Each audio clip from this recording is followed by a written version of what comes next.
안녕하세요. 전 초등학생 아들을 키우고 있는 30대 후반 주부입니다. 20대 후반에 남편을 만나서 이제 벌써 결혼 10년 차가 되었네요. 저희는 요즘 제2의 신혼을 즐기고 있습니다.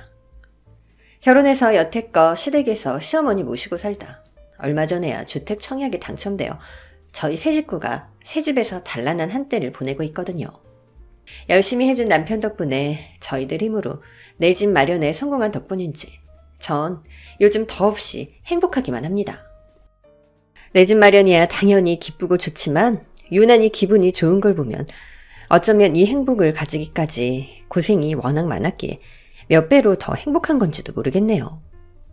참 이야기를 어디서부터 어떻게 해야 할지도 모르겠어요. 저희가 고생 끝에 행복을 느끼는 건 다름 아닌 저희 시어머니 때문이거든요. 저희가 처음 결혼할 때 시어머니가 먼저 합가를 원하셨어요. 그때 저희가 혼전 임신을 하면서 급하게 결혼을 하게 되었는데 저나 남편이나 사회 초년생들이다 보니 모은 돈이 많지 않았어요. 안타깝게도 저희 친정에서는 도와주실 형편이 안 되셨고 시어머니는 형편이 되셨지만 도와주지 않으셨죠. 그래서 월세살이라도 하려 했더니 시댁이 들어와서 돈 모아서 나가라는 시어머니 말씀에 시댁살이를 하게 되었습니다. 그래서 여태 시집살이하며 고생이 많아서 분가한 게 너무 행복하지만 따지고 보면 저보단 저희 남편이 더 불쌍한지도 모르겠어요. 저야 시어머니 잘못 만났다 정도로만 생각하면 그만이지만 낳아준 어머니한테 차별당하는 남편은 정말 불쌍했거든요. 남편에게는 5살 어린 동생이 있었는데 어릴 적부터 동생과 차별을 당했다고 했습니다. 보통은 장남이라는 이유로 큰아들들을 예뻐하는 게 보통인데도 이상하게 저희 어머니는 막내 아들을 예뻐하시더라고요.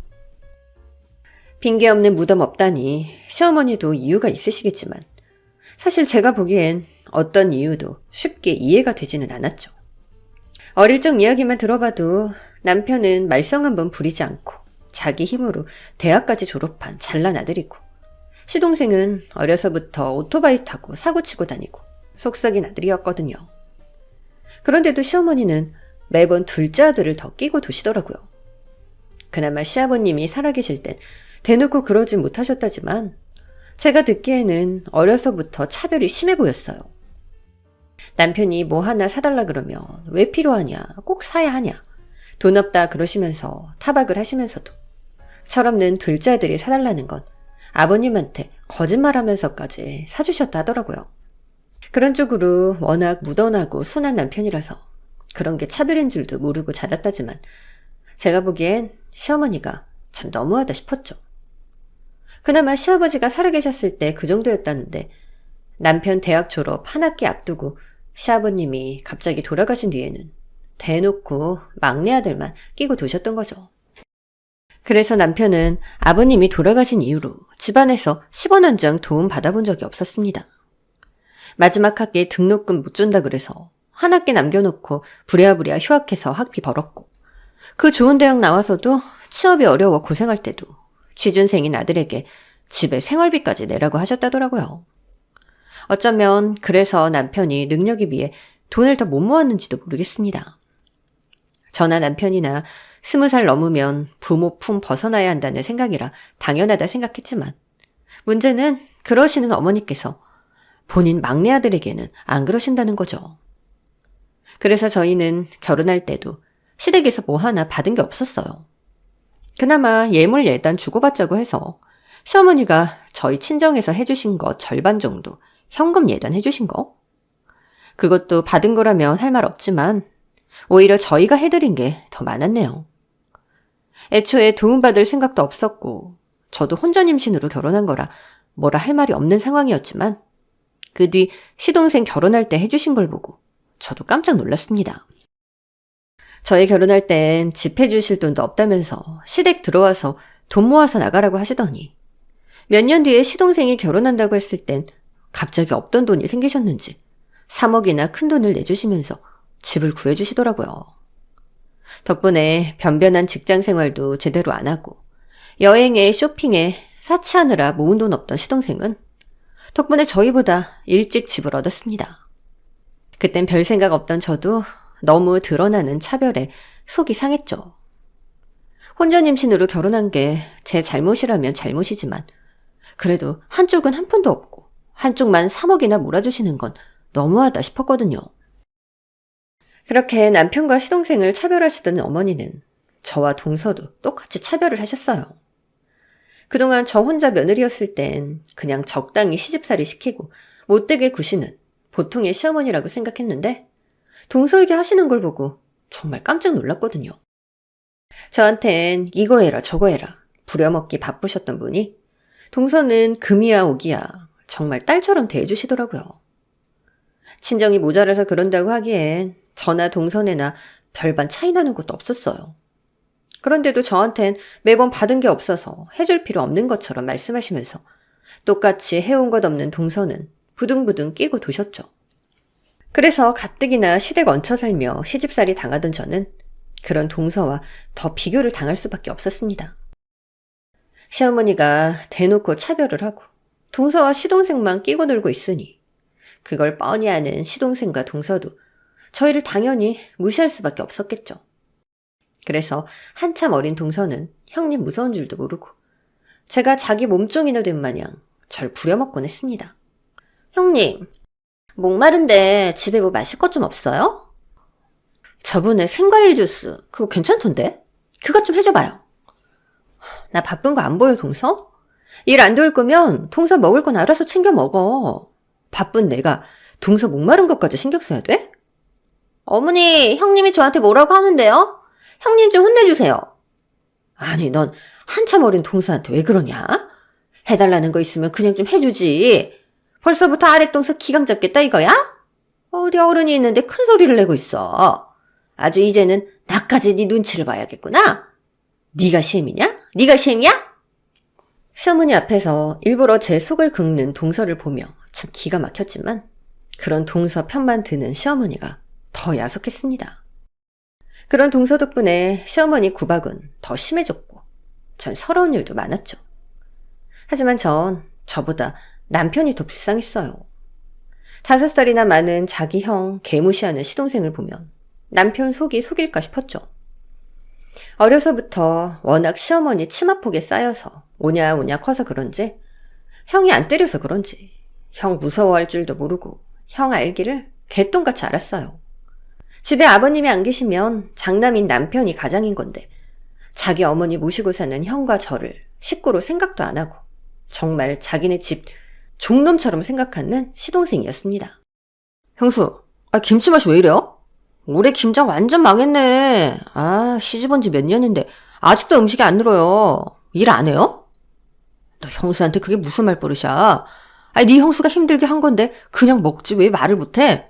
마음에 안 들면 다음엔 네 처한테 시키던가. 형, 지금 나한테 잔소리하는 거야? 진짜 어이가 없어서. 형이 뭔데 나한테 이래저래라야. 내가 밥 먹으면서 밥하는 사람한테 말도 못해? 내가 뭐 틀린 말 했어? 살림이 몇 년인데 김치 맛이 있다이냐? 이런 말도 못하냐고. 뭐? 너 지금 형이랑 형수한테 무슨 말버릇이야? 아유 시끄러. 너야말로 지금 엄마 앞에서 무슨 짓이야? 어디 동생한테 화를 내고 있어. 너나 잘해 제발 너나. 누가 봐도 시동생이 잘못한 일인데도 매번 시동생 편만 드시는 어머니 때문에 집안은 개판 5분 전이었고 화를 내봤던 남편과 전 어느 순간부턴 그냥 자포자기하며 참을 뿐이었습니다. 남편 말로는 시어머니가 자기를 차별하시는 게 동생에 대한 애틋함 같다고 했었어요. 5살 어린 시동생이 태어났을 때 시동생이 많이 아팠다더라고요. 그래서 어머니가 남편을 조부모님께 맡기고 시동생을 데리고 병원을 다니느라 고생을 하셨다고 했습니다. 그렇게 남편은 초등학교 들어갈 때까지 부모님과 떨어져 지내야 했고 그 후 어머니가 저렇게 변하셨다더라고요. 아픈 자식이 더 애달픈 건 어쩔 수 없다 치더라도 그게 언제적 일인데 여태껏 차별을 하시는지는 모르겠지만 아무튼 시동생은 어머니에게 아픈 손가락이었습니다. 그리고 그건 저나 남편이 노력한다고 달라질 일이 아니었어요. 처음엔 제가 노력하면 달라질까 싶어 노력도 해봤지만 여전히 차별하는 시어머니를 보며 마음을 고쳐먹었죠. 그냥 살아계시는 동안 자식으로서 도리만 하고 더 이상 기대도 실망도 하지 않기로요. 그것도 사실은 제가 죗값을 치를까 싶은 걱정에서 말이죠. 그렇게 시어머니와는 적당히 거리를 두며 지내던 어느 날, 시어머니에게 큰 문제가 생기고 말았습니다. 시동생 내외와 여행을 가셨던 시어머니가 여행지에서 갑자기 쓰러지셨다는 거죠. 급한 동서에 전화를 받고 병원으로 갔더니 어머니가 급성 신장질환으로 입원을 해 계셨습니다. 상태가 많이 안 좋은 건지 얼굴이 노랗게 떠서는 기력 없이 누워 계시더라고요. 엄마 당장 이식해야 된대. 아니면 죽는다는데 이거 어떻게 할 거야? 어떻게 하긴 어떻게 해. 그걸 우리가 걱정할 일이야? 형님, 저희 남편 몸 안 좋은 거 아시죠? 그래서 무슨 말이 하고 싶은 거야, 동서? 설마 우리 남편 두고 얘기하는 거야? 이런 건 원래 장남들이 알아서 해야 되는 거 아니에요? 길게 말할 것 없고 저나 저희 남편은 절대로 이식 못하니까 형님이 결정하세요.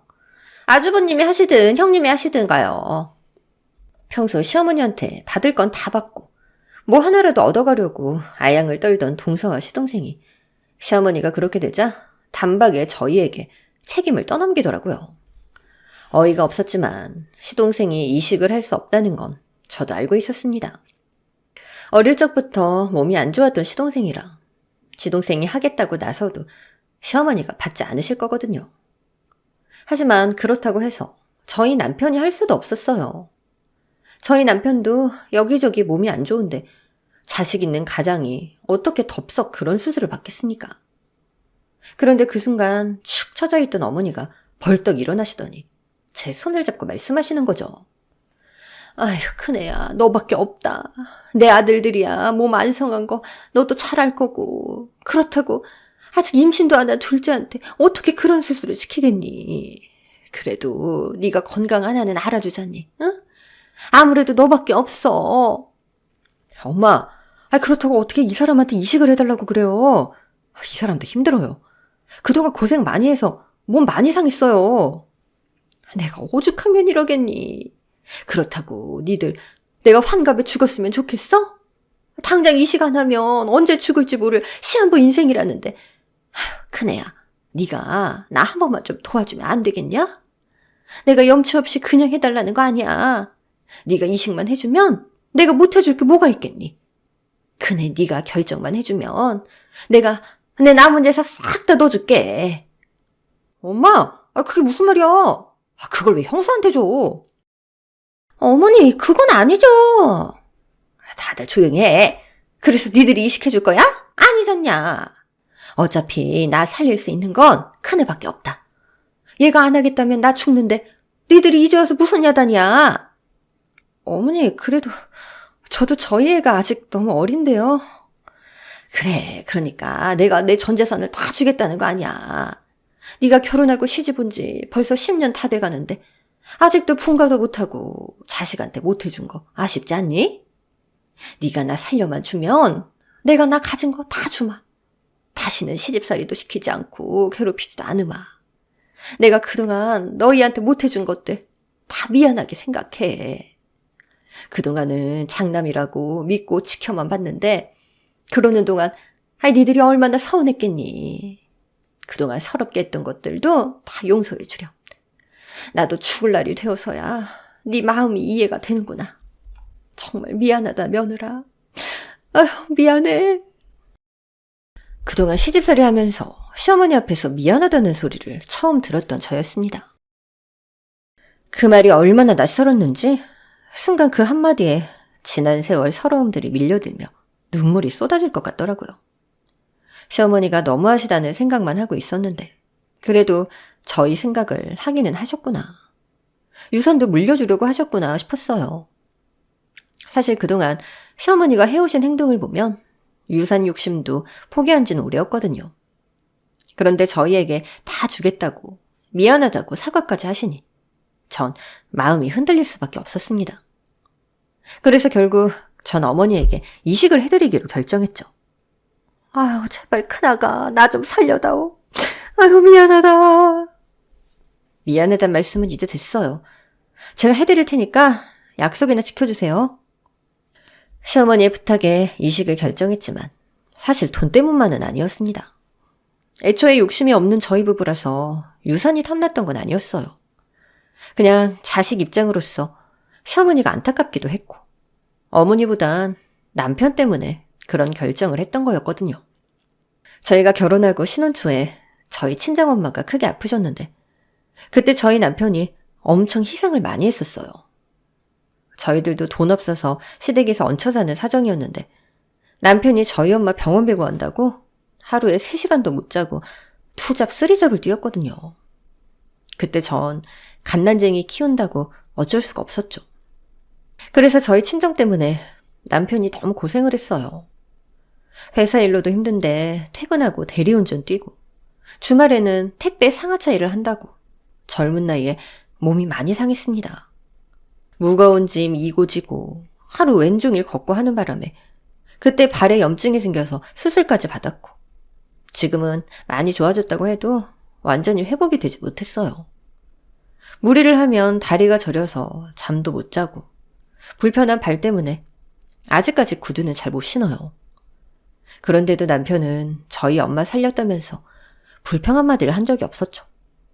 그게 어찌나 고맙고 미안하던지 이번엔 내가 남편을 대신해야겠다 싶었습니다. 남편이 어머니한테 서운한 것도 많고 속상한 것도 많지만 책임감 있는 남편 성격에 시어머니가 그대로 죽기를 바라지 않을 사람이었습니다. 결국 할 수 없으면 자기가 이식해드리겠다고 나설 사람이라는 걸 제가 누구보다 잘 알았어요. 시어머니가 좋아서 그런 게 아니고 유산 때문도 아니고 오로지 남편 때문에 그런 결정을 내렸습니다. 야속한 시어머니라도 저희 남편을 세상에 있게 해주신 분이시니까요. 그렇게 전 수술을 받고 시어머니에게 제 한쪽 신장을 떼어드렸습니다. 다행히 건강체질인지 저한테 부작용은 없었고 얼마 뒤 시어머니도 완쾌를 하셨죠. 결국 남편 때문에 한 선택이기는 했지만 제가 시어머니를 살려드렸으니 어머니가 저를 보는 게 달라질 거라 생각했어요. 자식들도 못해준 이식을 해준 며느리에게 당연히 고마워할 거라 생각했죠. 하지만 제게 전 재산을 주시겠다며 약속하셨던 시어머니는 회복을 하자마자 태도가 180도 돌변했습니다. 고마워하기는커녕 저와 남편을 예전처럼 똑같이 천대하고 막대했고 약속했던 유산은 한 푼도 없었죠. 심지어 그 재산을 저희가 아닌 시동생에게 주셨어요. 살던 집 하나 빼고 모든 재산을 싹 다 시동생과 동서에게 주시고 저와 남편에겐 10원 한 장 남기지 않으셨습니다. 어머니, 어떻게 이러실 수가 있으세요? 분명 저희한테 약속하셨잖아요. 설마 이식 때문에 거짓말하셨던 거예요? 너야말로 진짜 신보고약하다. 아니 원래 며느리가 해야 될 일을 가지고 그런 보답을 바랐던 거야? 그럼 넌 정말 네 시애미 그냥 죽일 생각이었어? 당연하게 해야 할 일을 해놓고서 전재산 내놓으라 그러는 건 날강도지. 네가 어쩌나 보고 싶어서 한번 떠봤는데 아무 말 안 하고 전재산 달라는 네가 뻔뻔스러워서라도 너한테는 한 푼도 못 주겠어. 이제 와서 말을 바꾼 시모 때문에 전 완전히 뚜껑이 열렸습니다. 이건 돈이 문제가 아니라 사람 마음 문제였어요. 나와 남편을 얼마나 호구로 봤으면 이런 짓을 할 수 있는 건지 전 시모에게 없던 정까지 떨어지더라고요. 남편마저 눈이 돌아서 자기 와이프 속였다고 시모에게 대들었더니 시모가 그 자리에서 경찰을 부르더라고요. 제가 오히려 남편을 말렸고 저와 남편은 그날 바로 아이를 데리고 그 집을 나와버렸습니다. 더 이상 그 집에서 시모와 한순간도 같이 있을 수가 없기에 급하게 월세방이라도 구해야 했죠. 그렇게 이사까지 하고 저희는 시모와 완전히 인연을 끊기로 했습니다. 그런데 몇 달 뒤 정말 황당하게도 시모에게 진짜 기막힌 일이 벌어졌습니다. 제가 신장 떼어줘서 이식받은 지 얼마나 지났다고 반년 만에 이번엔 간에 이상이 생겼더라고요. 원래 신장 하나 망가지면 간이며 당뇨며 온갖 합병증이 온다는 건 알았지만 그렇다고 겨우 몇 달 만에 간암까지 걸릴 줄은 몰랐어요. 그래도 제 덕에 목숨 부지하고 살아놓고 남의 뒤통수 치더니 결국 그 꼴이 나고 말았다는 게 참 우습더라고요. 남의 신장 받아가서 입 닦아놓고 몸 관리를 엉망으로 한 건지 아니면 진짜 천벌을 받은 건지 모르겠지만 이런 걸 보면 진짜 인과응보라는 게 있다 싶었죠. 그렇게 간암을 진단받은 시모는 그 길로 쓰러져서 병원으로 향했고 보호자도 없이 자기 발로 병원에 들어간 탓에 저희에게로 연락이 왔던 겁니다. 여기 병원인데요. 최순례 씨 보호자 되시죠? 환자분 입원해 계시니까 병원으로 좀 바로 와주셔야겠습니다. 그래야 접수도 하시고 치료도 받으실 수 있거든요. 병원에선 당연한 절차대로 자식들에게 전화를 했겠지만 그걸 왜 우리가 받아야 하나 싶었죠. 그래서 처음엔 병원에서 연락을 받고도 그냥 모른 척 했습니다. 보호자 아니고 앞으로 자식 노릇할 생각도 없다고 그냥 전화를 끊어버렸거든요. 그랬더니 그 뒤로 시모에게서 직접 전화가 걸려오더라고요. 안 받고 버티는데도 어찌나 불나게 전화를 하는지 휴대폰 배터리가 나가서 끊어질 정도였어요. 그 잘난 둘째 아들이랑 예뻐하는 동서는 어쩌고 저희한테 연락을 했는지 모르겠지만 말이죠. 누구를 정말 호구로 아는 건지 전 그런 시모의 행동이 황당하다 못해 참 뻔뻔스럽다 생각했어요. 그래서 원래 제 성격이라면 그냥 모른 척하고 병원까지 찾아갈 생각도 없었겠지만 그땐 아파서 드러누워있는 꼴을 봐야겠다 싶더라고요. 제가 마지막으로 그 불쌍한 노친네한테 꼭 해주고 싶은 말이 있었거든요. 그렇게 제가 남편과 같이 시모가 있다는 병원까지 찾아갔더니 시모가 새카만 얼굴로 누워있는 겁니다. 니들 왔니? 아니 근데 내가 연락한 지가 언젠데 왜 이렇게 늦게 왔어? 지금 그게 우리더러 할 소리예요? 애초에 우리가 여기를 왜 와야 하는 건데? 기껏 왔더니 어디서 성질이에요, 성질이? 아니 넌 왜 엄마한테 화를 내고 그러냐? 넌 아파서 누워있는 엄마가 불쌍하지도 않아? 아이고 내가 진짜 인생을 헛살았나. 아이고 불쌍한 애미한테 화나 내고 있고. 너도 참 너무한다 진짜. 너무하다고? 너무 기가 막혀서 웃음만 나오네. 지금껏 너무했던 게 누군데 나더러 너무하대요. 애초에 우리한테 연락한 이유가 뭡니까? 내가 당신 아들이긴 해요? 나 남이잖아. 아니? 남보다 못하잖아. 당신이 그렇게 예뻐하고 전 재산 물려준 잘난 아들한테 도와달라 해야지. 왜 또 우리한테 연락하냐고? 네 동생이 연락이 안 돼. 아니 내가 아프다고 전화까지 했었는데 딱 끊어버리더니 그 뒤로 도통 연락이 안 된다. 문자도 안 받고 내 연락을 일부러 피하는 것 같아. 지 엄마 죽는다는데도 연락 끊어버리고 찾지도 않어. 내가 지를 얼마나 예뻐했는데 어떻게 그럴 수 있냐? 받을 거 다 받았다고 이러는 거 아니야. 그런데 이젠 장남인 너까지 아픈 애미한테 소리 지르고 아휴 내가 자식 농사를 잘못 지었지. 그런데 내가 이렇게 살아서 뭐하냐. 진짜 아파서 그러는지 또 쇼를 하는 건지 시모는 저희를 보자마자 앓는 소리를 하고 있었습니다. 그 꼴을 역겨워하는 남편이 한 소리 했다고 또 너무하니 뭐니 서운해하더라고요. 대충 들어보니 시동생네는 아주 잠수를 탄 모양이었어요. 시동생이나 동서가 그럴 줄 저희는 이미 뻔히 예상했는데 한심하게도 저희 어머니만 그걸 모르셨더라고요. 그래놓고 아끼던 자식이 연락 안 받으니까 어쩔 수 없이 저희한테 연락하셨으면서도 저희 남편더러 화풀이하듯 짜증을 내는 것도 웃겼어요. 이제 와서 자식 농사 잘못 지었다고 후회나 하고 말이에요. 그러게 그걸 이제 하셨어요?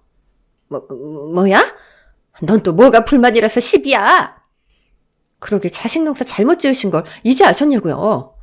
저희는 어머니가 약속 저버리시고 둘째만 챙기실 때 뻔히 이런 상황 다 예상했는데 왜 모르셨는지 이해가 안 되네요. 막내라고 예쁘다고 버릇없이 키워놓고 이제 와서 후회스러우세요? 근데 그걸 왜 잘못도 없는 저희 남편한테 화풀이를 하세요? 저희 남편이 그쪽 둘째 아드님이랑 같아요? 똑같이 취급하지 마세요. 저나 저희 남편은 자식돌이 할 만큼 했어요. 그딴 새끼랑 똑같은 취급받을 일 없다고요. 아니 너까지 왜 이러냐 진짜. 니들이 나한테 이러니까 내가 병이 나지. 그래서 니들은 다르다고 뭐 알아주기라도 하라는 거야? 아니요. 알아주실 필요 없다는 거예요. 알아주기 바랬으면 애초에 그렇게 하지도 않았어요. 그걸 어머니만 모르셨던 거고. 이제 와서 어머니가 아셨던 모르셨던 제가 무슨 상관이겠어요? 솔직히 이제라도 아실 거라고 기대도 안 해요. 지금도 저희 이렇게 부르신 거 보면 어머니 무슨 생각이신지 제가 모를까 봐서요? 뭐가? 내가 니들을 왜 불렀다고 생각하는데? 이번엔 간이라도 떼달라고 부르셨겠죠. 아니에요? 시무가 저희에게 안달인 이유야 뻔했죠. 간이식 못 받으면 죽겠다는데 목숨에 집착하는 시무가 그냥 죽지는 못할 테니까요. 그나마 괜한 고집과 자존심에 아니라고 하고는 싶겠지만 아니라고 하면 정말 간이식 안 해주겠다 할까 싶었는지 차마 아니라는 말은 못하겠던 모양입니다. 억울하고 창피해서 까만 얼굴이 더 시꺼매지더라고요.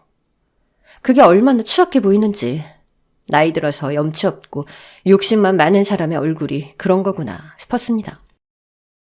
왜요? 제가 너무 맞는 말만 했어요? 그래서 대꾸 못 하시겠어요? 그럼 여기까지는 왜 온 건데? 죽어가는 사람 보고 놀릴 생각이라도 한 거냐? 너는 어른을 끝까지 가지고 놀려고 그러니? 예, 맞아요. 저 어머니 놀리러 왔어요. 그럼 저희가 병문안이라도 왔을까 봐서요? 아니면 어머니가 걱정돼서 왔겠어요? 그런 일을 겪어도? 설마 어머니 간만 안 좋으신 게 아니라 치매까지 있으세요? 제가 어머니한테 신장 떼드리고 무슨 일을 당했는지 모르시는 건 아니죠? 어머니가 저랑 저희 남편한테 뭐라고 했는지 기억 못하세요? 그럼 어디 제가 다시 리플레이해서 기억나게 해드릴까요? 그래, 내가 잘못했어.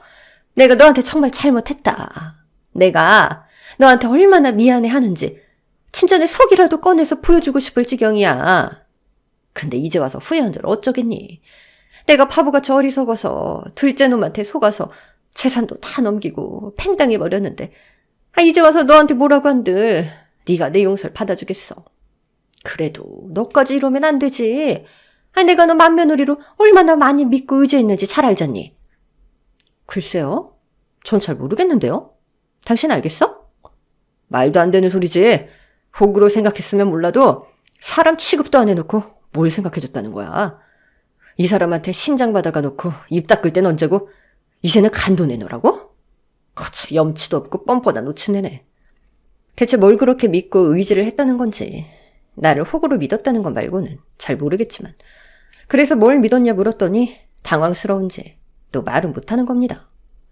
그나마 있는 그 염치로 뻔뻔하게 사탕발림이라도 했으면 흥미라도 있었을 텐데 자리 깔아줘도 말 못하는 건 성의까지 없다 싶더라고요. 우리 어머니 말 못하시네. 그러게 거짓말도 하려면 좀 성의껏 하셔야죠. 그나마 전에 전 재산 넘겨준다며 저더러 미안하다 그렇게 하신 건 나름 진정성 있어 보였는데 말이에요. 그래서 그때 제가 그 말에 넘어가서 제 신장도 드린 거잖아요. 안 그래요? 근데 이번엔 어째 좀 덜 아쉬우신 모양이에요? 저번처럼 간절함이 영 느껴지지가 않네? 어머니, 이래가지고 저한테 간 떼달라고 부탁이나 하실 수 있겠어요? 내가 말로 꼭 해야 하니? 내가 너 말고 믿을 사람이 또 어디 또 있어. 더군다나 우리는 이제 신장까지 나눈 사이인데 내가 널 내 자식처럼 생각 안 하면 누굴 자식으로 생각하니. 물론 내가 너한테 좀 섭섭하게 한 건 있지만 그건 다 오해가 있는 거란다. 사실 내가 오죽하면 그랬겠니. 나도 자식이 둘인데 어디 하나 걱정 안 되는 자식이 있겠어? 그나마 큰애 니들이 속 안 썩이고 잘 사니까 내가 괜히 아픈 손가락인 둘째네를 더 신경 쓴 거지. 그래, 네 말대로 내가 막내를 너무 오냐오냐 키워서 버릇 잘못 들인 거 맞아. 근데 그렇다고 내가 니들 차별한 건 아니다. 너 그건 진짜 알아야 돼. 아픈 손가락 더 챙기는 거 그게 차별이에요. 미운 놈 떡 하나 더 준다 그런다는 건 떡 먹고 은혜 갚으라는 소리지 떡 안 준 놈한테 억지 쓰라는 말이 아니에요. 있을 땐 거기다가 다 줘놓고 없을 땐 여기 와서 찾는 게 맞는 거예요? 진짜 개념도 염치도 생각도 없네. 이젠 돈도 없고 갈 곳도 없으신데 어머니 대체 뭐가 더 있어요? 이번엔 저한테 뭐 주고 간 받아가려고 그러세요? 내가 줄 게 어딨냐마는 있으면 이제 다 넣어줄게. 내가 가진 거 전부 다 넣어줄 테니까 제발 내 목숨 한 번만 좀 더 살려다오. 내가 앞으로 너한테 진짜 잘할게. 내가 실수를 한 번 하지 두 번 하겠니? 둘째 내가 어떤 놈들인지 확실하게 알았으니까 이제 그쪽엔 눈길도 안 줄 거야. 그러니까 제발 나 좀 용서해주고 좀 도와주라. 내가 이렇게 사정하마. 연기인지 진심인지 모르기는 해도 그 연세에 눈물까지 글썽거리며 사정을 하시는 게 퍽 안타까워 보였습니다. 하지만 그건 제가 워낙 정이 많은 사람이라 그런 거지. 이제 와서 시모가 불쌍해서 그런 건 아니었어요. 이제 와서 간을 떼달라고 한들 내어줄 생각은 추호도 없었고요. 사실 신장도 제가 유난히 건강한 체질이 아니었으면 생각도 안 했을 겁니다. 이제 와서 시모한테 떼어줄 바에는 일면식 없는 남한테 내어줄 걸 그랬다 싶었던 전. 더 이상 시모한텐 제 피 한 방울도 줄 수 없었습니다. 제가 그날 아픈 시모를 굳이 찾아갔던 건 다른 이유가 있었어요. 시모가 죽기 전에 자기가 얼마나 쓸데없는 짓을 했는지 톡톡히 후회를 했으면 했거든요. 그래서 전 그 후회를 뉘우쳐주기 위해 시모를 찾아갔던 겁니다. 사실 제가 시모에게 뒤통수 맞고 너무 기가 막혀서 시모한테 시동생 본 모습을 보여주려고 시댁 현관 신발장 안에 녹음기를 숨겨놨습니다. 평소 자주 실언을 하는 시동생이 분명히 무슨 말을 할 거라 생각했거든요. 물론 그땐 시모가 이렇게 될 줄 모르고 있었지만 어쩌다 보니 그 녹음이 시모가 마지막으로 듣게 될 자식의 마음의 소리가 되어버렸네요. 그렇게 전 시동생 내의 속내가 들어있는 녹음기를 시모 앞에 틀어줬죠. 아 진짜 줄 거면 좀 일찍 주지. 제때 돈 안 들어와서 손해봤잖아. 그래도 이 돈이면 원금에다 잃은 것까지 다 회복되겠어. 그치? 아 진짜 놓친네. 명줄도 길지. 난 유산 안 물려주면 어떻게 해야 하나 싶었어. 돈 걱정 때문에 계속 엄마 죽을 날만 기다리고 있었잖아. 그러게 진짜 집까지 넘어갈 뻔했네. 그나마 나 여태 그 돈 때문에 당신 참은 거야? 설마 그 돈까지 잃으면 나 그땐 진짜 당신이랑 이혼할 거야. 알지? 그럼 나 더 이상 실수 안 해. 이 돈으로 우리 새 인생 살아보자. 근데 그럼 우리 이제 여기 더 안 와도 되는 거지? 유산까지 다 받았는데 내가 계속 착한 며느리 노릇해야 돼? 나 그동안 착한 척하느라 얼마나 힘들었다고. 나 이제 그만하고 싶어. 그럼 당연하지. 그동안 까탈스런 놓친내 비위 맞춘다고. 당신도 고생했어. 엄마 신장은 형수가 떼줬고 우리야 뭐 이제 돈 받았으니까 걱정 없지. 받을 거 다 받고 계산 끝났는데 이제 자식놀이 할 필요 더 있어? 우린 이제 우리 행복만 신경 쓰고 살면 돼. 당신 오늘 여기 마지막이라고 생각해. 그래도 몇 번 더 오긴 와야겠다. 나 받을 거 남았거든. 뭔데? 놓친 애한테 뭐가 더 남아있어? 아니 어머니 폐물 있잖아. 그건 죽을 때까지 쥐고 안 주신다 그랬는데 이참에 살살 꼬드겨서 그것까지 다 받아내야겠어. 나중에 장례 치르고 처분하려니까 형님이 마음에 걸리네. 안 그래도 받은 거 하나 없어서 이 갈고 있을 텐데 그걸 내가 챙기게 형님이 가만히 있겠어? 그 전에 내가 다 챙겨놔야지. 하여간 진짜 당신 엄마 욕심 너무 많아. 타늙은 옆에 내가 뭔 보석을 두를 일이 있다고 그걸 달라는 걸 안 주고 버티고 있어? 자기가 이해해. 우리 엄마 원래 욕심 많잖아. 형수랑 형한테 하는 거 보면 몰라? 욕심내서 신장 뜯어놓고 말 싹 바꾼 거 봐. 그런 거 보면 내가 우리 엄마를 닮긴 닮았나 봐. 그래도 건강은 닮으면 안 되는데. 난 스트레스 안 받고 저 놓친 애보다 오래오래 건강하게 살아야지. 저 놓친 애가 내 속만 안 썩이면 그럴 수 있겠지 뭐.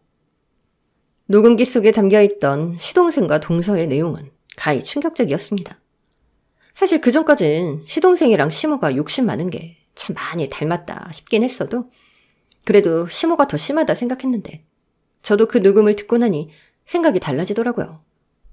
그 부모의 그 자식이라더니 욕심 많고 염치 없는 시모보다 시동생은 더 했네요. 그래도 시모는 자기 아들 사랑한다고 퍼줄 거 다 퍼주고 어와둥둥 하는데 그 사랑 다 받은 시동생은 자기 엄마를 완전히 노망난 쓰레기 취급하며 배륜적인 언사도 서슴지 않았으니까요. 어떻게 자기 부모에게 그런 욕을 할 수 있을지 저까지 시모가 불쌍해질 지경이었죠. 아니나 다를까 시모 역시 그 녹음기의 내용을 다 듣고는 충격을 적지 않게 받은 모양이었습니다. 누가 들어도 시동생의 목소리였기에 부정도 할 수 없었지만 제가 그걸 왜 들려주는지 알아서 그런지 충격을 받고 쉽게 말도 꺼내지 못하더라고요. 기가 막힌 건지 화가 나는지 손을 벌벌 떨면서 하염없이 눈물을 흘리고 있었습니다. 전 그 눈물이 슬픔이 아닌 후회와 참회의 눈물이기를 바라며 녹음을 듣기조차 꺼려하는 시모 앞에 끝까지 녹음을 들려주었습니다. 남은 녹음기 내용은 시동생이 받은 유산을 어찌했는지가 나와 있었거든요. 놓친데 진짜 돈 더 없는 거 맞아? 없다잖아. 당신은 귀 없어? 못 들어서 또 물어봐? 왜 나한테 신경질이야? 내가 잘못했어? 진짜. 나도 답답하니까 그렇지. 나도 이렇게 될 줄 알았나? 분명 잘 되고 있었다고. 진짜 그거 한 방이면 다 끝나는 건데. 이 타짜 새끼들이 판을 깔아놓고 날 등쳐먹은 것 같아.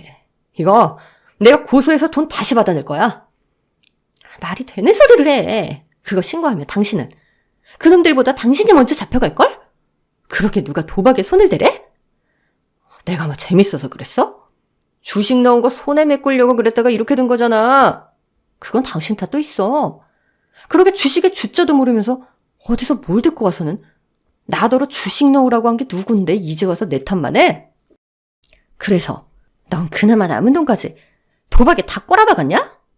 네가 뭔 타짜야? 되지도 않을 거 왜 가지고 이 난리를 벌이는데? 내가 주식하라고 한 것도 네는 도박 때문이잖아. 잘못은 지가 먼저 해놓고 엄한 데다 지랄이야. 시끄러. 아니다 들리겠다. 여기서 떠들지 말고 집에 가서 얘기해. 가긴 어딜 가. 다시 들어가서 당신 어머니한테 돈 좀 해달라고 하라니까. 돈 없으면 대출이라도 받아달라 그래. 그것도 분위기 봐가면서 해야지. 아무 때나 해달란다고 다 해주냐? 넌 아직도 전현을 몰라? 내가 형이랑 왜 다른데? 바보 같은 형이랑 달리 난 눈치껏 하잖아. 아무튼 오늘은 날이 아니니까 나중에 다시 와.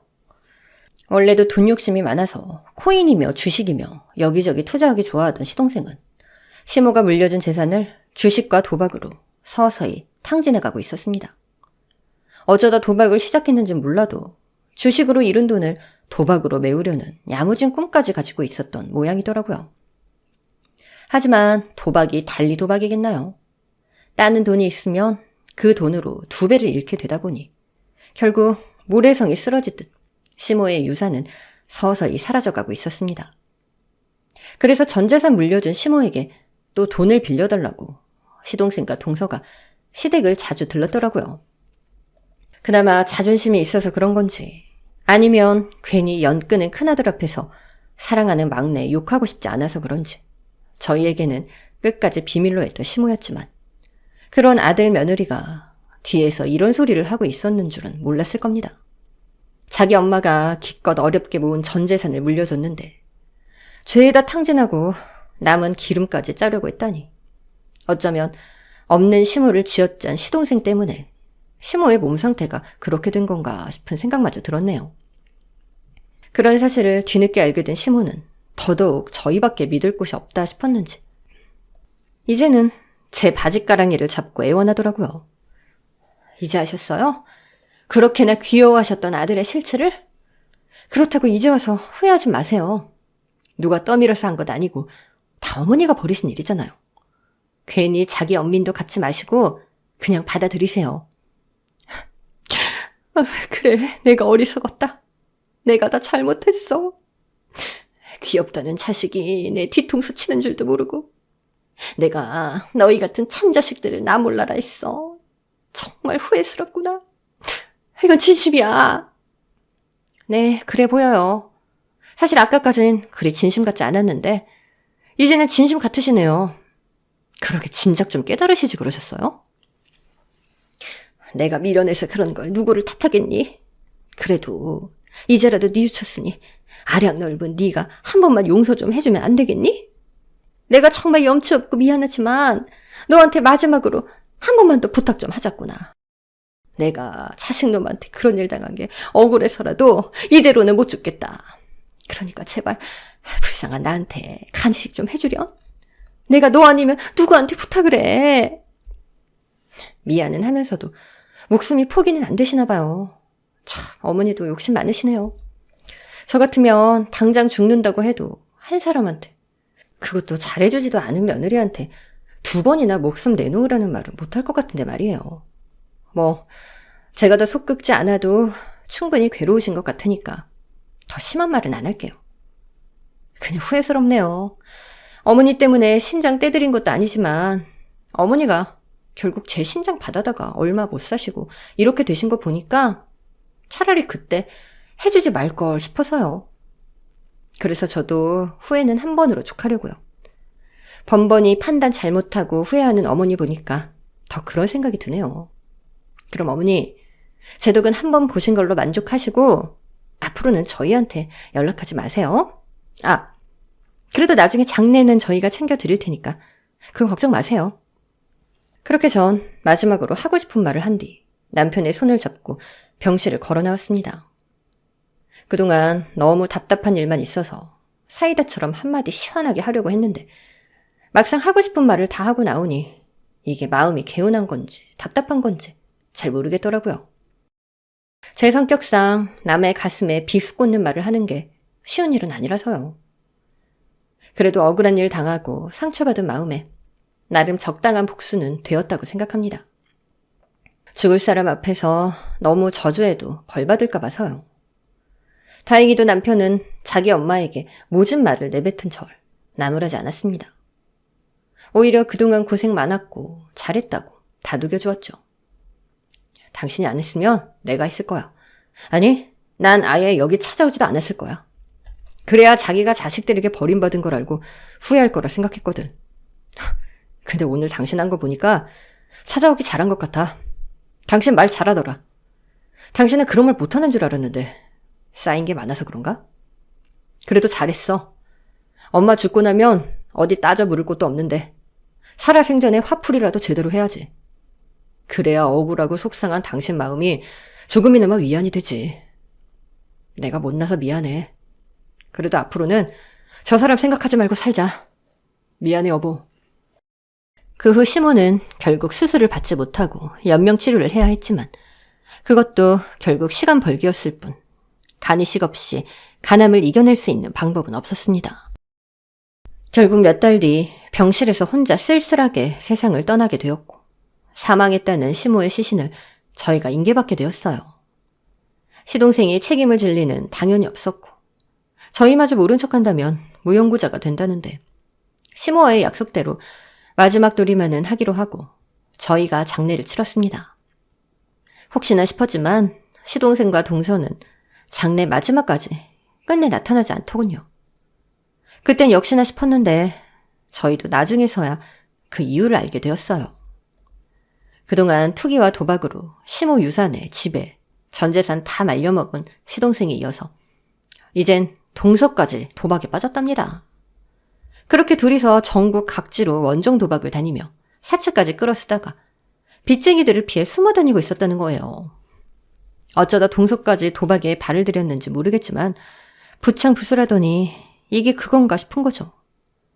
그 와중에 돈을 많이 잃었는지 시동생은 사채 끌어다 쓰고 동서는 친정에 아는 지인들한테까지 돈 빌리다 일이 커졌고 결국 사기와 불법 도박으로 신고된 시동생과 동서를 찾는다고 경찰들이 저희를 찾아와서 그제서야 소식을 알게 되었어요.